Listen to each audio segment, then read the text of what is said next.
into the water first, and the huge cargo is floated on the water above the deck by a crane, and then the liquid pressed in the water tank is discharged to make the hull float, and the cargo will directly fall on the deck. Since many countries do not have such a large number of operating projects, their market demand will be small. Not to mention the lack of relevant technology and talent support. Even if a semi-submersible vessel can be manufactured, it will be abandoned because of the high cost. Only countries with strong industrial manufacturing capabilities can play with such behemoths and then devote themselves to the global market. In contrast, countries such as the United States and Japan have found it difficult to manufacture and operate the industry. This is because semi-submersible ships, like aircraft carriers, appear to have simple functions. In fact, as comprehensive motherships, they must be equipped with complete facilities and strict standards.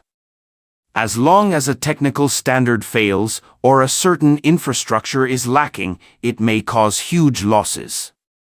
Therefore, a semi-submersible ship is the embodiment of a country's comprehensive national strength, and the embodiment of industrial integrity and manufacturing capabilities. This is also the reason why many countries cannot manufacture semi-submersible ships. Because the offshore trailer is equipped with complete infrastructure, it can play a more extensive role in actual use. Shipping ships by ship is the main work content of most semi-submersible ships, including accident, shipwreck, salvage, and warship transportation.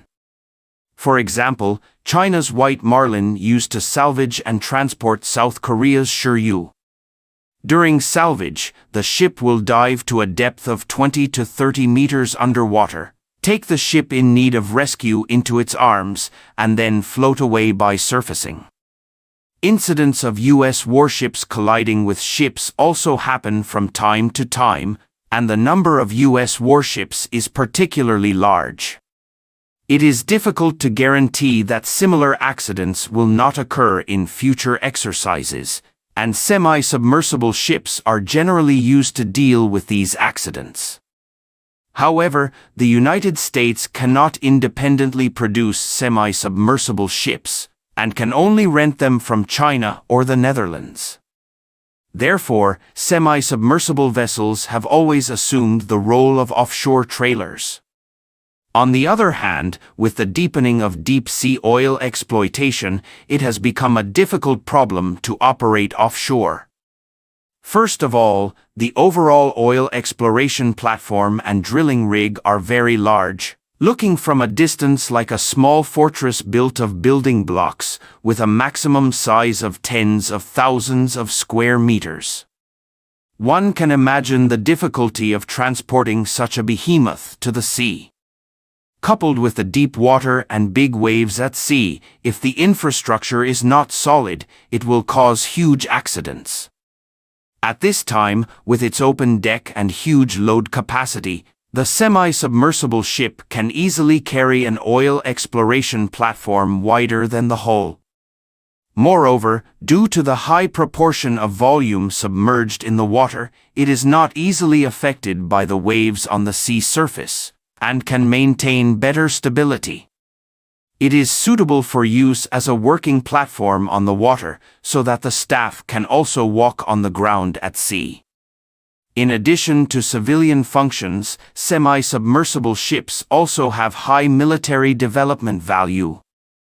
Although China's sea area is vast, the number of sea bases and aircraft carriers is very small, so warships and aircraft performing missions at sea often lack fuel supplies, and semi-submersible ships can play a role at this time.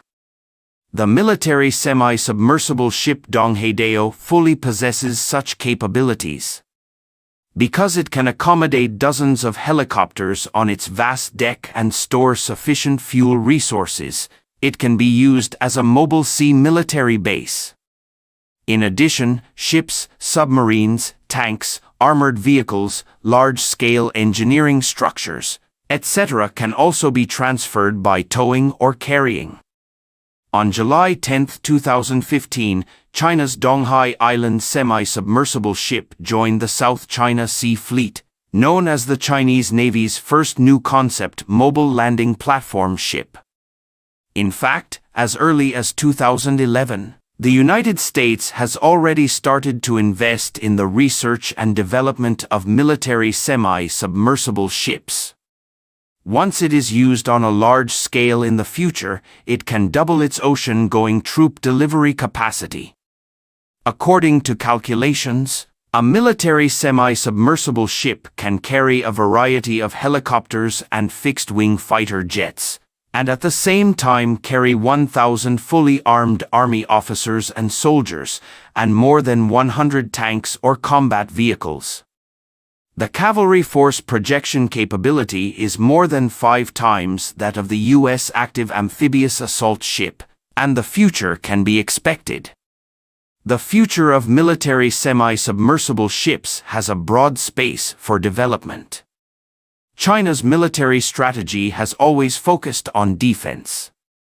The more advanced nuclear submarines, rocket forces, and bombers can attack foreign fleets from multiple dimensions. However, the weakness of the aircraft carrier fleet at sea prevents China from effectively attacking enemy nuclear submarines. Under such circumstances, China has paid more and more attention to the research and development of aircraft carriers, and has successively built 3 aircraft carriers, Liaoning, Shandong, and Fujian, but there is still a gap compared with the 11 aircraft carriers of the United States.